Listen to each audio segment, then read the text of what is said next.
कर लेगा। और उसके बाद जब कूटनीतिक बातों के लिए, कूटनीतिक अपने पक्ष में करने के लिए कूटनीतिक दौरे हमारे तत्कालीन प्रधानमंत्री इंदिरा गांधी जी ने जगह जगह देशों पे किए, तो उसमें से एक देश अमेरिका भी था। और अमेरिका के राष्ट्रपति के साथ जब बैठक हुई तो वैसी ही बैठक हुई जैसी बैठक अभी आपने ट्रंप की और यूक्रेन के राष्ट्रपति की देखी होगी। वो बैठक का देखा ना आपने सोशल मीडिया में। अमेरिका कह रहा है, राष्ट्रपति ट्रंप कह रहा है यूक्रेन के राष्ट्रपति को, you have lost this war, you have lost this game. और वो भड़क गए, तुम कैसी बात कर रहे हो कि अरे भाई तुम नहीं मदद करोगे तो हम हथियार डाल देंगे। वो अपने देश के लिए लड़ रहा है। और वही उसी तरह सन 71 में इंदिरा गांधी को, जब वहां के राष्ट्रपति जो थे उस समय, क्या निक्सन राष्ट्रपति थे, जब राष्ट्रपति ने इंदिरा जी को इस तेवर में कहा, तो इंदिरा जी ने वहीं पर उस चर्चा पे विराम लगा दिया और कहा कि मिस्टर प्रेसिडेंट, थैंक यू, धन्यवाद। हमारा आपका दोस्ती का रिश्ता है, मित्रता का रिश्ता है। हम एक राष्ट्र हैं और आप भी एक राष्ट्र हैं। बराबरी का रिश्ता है, मालिक का और नौकर का रिश्ता नहीं है। Thank you. आप उसके बाद जब यहां आई इंदिरा जी और बड़ी चर्चा हुई कि पाकिस्तान के पक्ष में अमेरिका 7वां बेड़ा भेज रहा है। कोई भी भाई यहां हो, क्या इस बात को नकार सकता है? कोई भी हो, किसी भी राजनीतिक विचारधारा का हो, क्या इस बात को नकारा जा सकता है?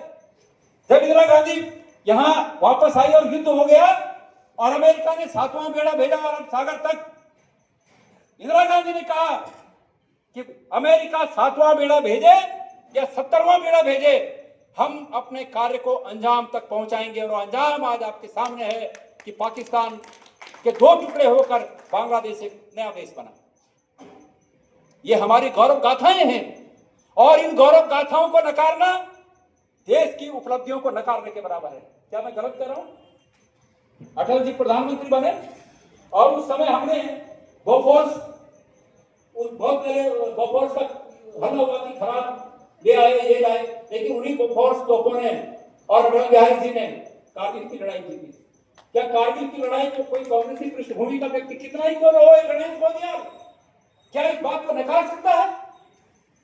अटल बिहारी जी के अगुवाई में हमने कारगिल जीता, हम नकार नहीं सकते। अगर हम नकारें इस वजह से कि मैं कांग्रेसी हूं और भारतीय जनता पार्टी के दल के प्रधानमंत्री थे, अगर इस वजह से मैं उनकी उपलब्धि को नकारूं तो मैं देश की उपलब्धि को नकारने का काम कर रहा हूं। इसलिए मेरे प्यारे भाइयों, कोई किसी दल से क्यों ना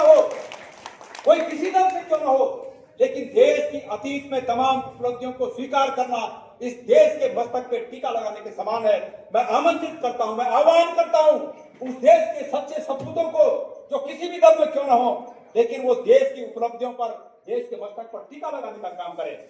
आज सिंदूर, ऑपरेशन सिंदूर में हमारी फौज ने जो काबिले तारीफ जो परचम लहराया, हमने पाकिस्तान पर अजय बढ़त कर दी थी, आप सब जानते हैं।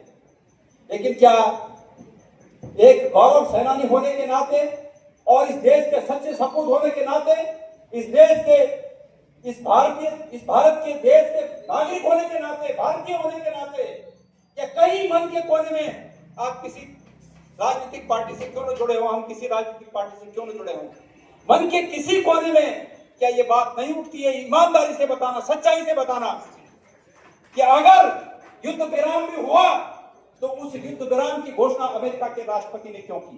क्या कहीं ये बात कचोटती नहीं है? क्या कहीं ये बात कचोटती नहीं है कि हमने पाकिस्तान पर आक्रमण किया, हमारे फौजी भाइयों ने, हमारी एयरफोर्स ने, और हमारे विदेश मंत्री कहते हैं कि हमने पाकिस्तान को पहले सूचना कर दी थी, और उसका नतीजा क्या हुआ? मैं भाषण में नहीं बोलना चाहता, लेकिन आप सब जानते हैं उसका नतीजा क्या हुआ। क्या ये अपराध की श्रेणी में? हम एक राजनीतिक दल हैं और राजनीतिक दल होने के नाते सरकार के द्वारा जो कमियां प्रस्तुत की गई, उस कमी पर प्रश्न उठाना भी देश हित में है, और वास्तव में हम देशभक्त हैं, इसलिए हम इस पर प्रश्न उठा रहे हैं। अन्यथा आज तक हर आदमी तो डरा हुआ है, हर आदमी तो डरा हुआ है। मैं एक भागवत में गया था और उस भागवत में मुझे 2 शब्द कहने के लिए कहा गया। मैंने जगदीश भट्ट जी, मैं उनका नाम भूतू नहीं गया भाई, यहाँ से कहाँ गए?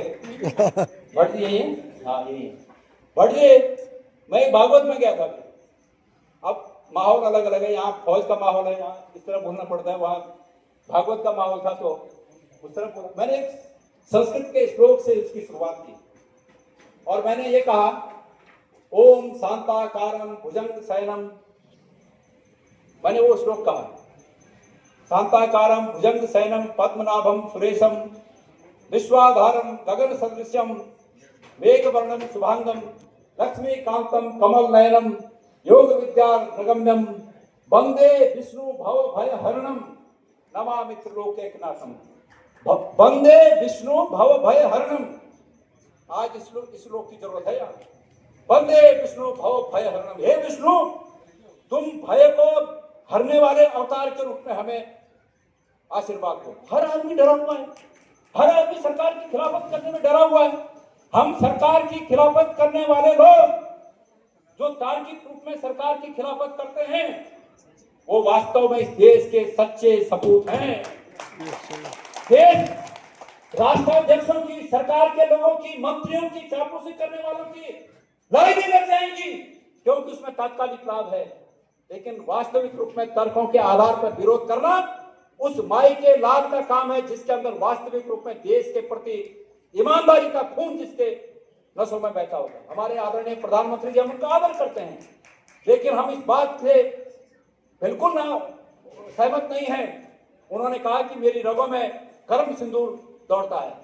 माननीय प्रधानमंत्री जी, आज देश का युवा, देश का नागरिक ये जानना चाहता है कि आपकी रगों में सिंदूर गर्म या खून गर्म, वो सिर्फ कैमरे के सामने ही क्यों दौड़ता है, कैमरे के पीछे क्यों नहीं दौड़ता है? पाकिस्तान को यह मौका था कि पाकिस्तान को उसकी औकात बताई जाए। हमारी फौज निर्णायक स्थिति में थी, लेकिन उसके बाद अमेरिका के राष्ट्रपति ने जो अनाउंसमेंट किया उससे हम सब लोग आहत हैं और हम चाहते हैं कि जल्दी ये मौका आए और हमारी फौज इस लड़ाई को हमेशा के लिए बंद कर दे। पाकिस्तान के जो पहले अतीत में पाकिस्तान के साथ हुआ उसकी पुनरावृत्ति हो जाए, हम ये चाहते हैं।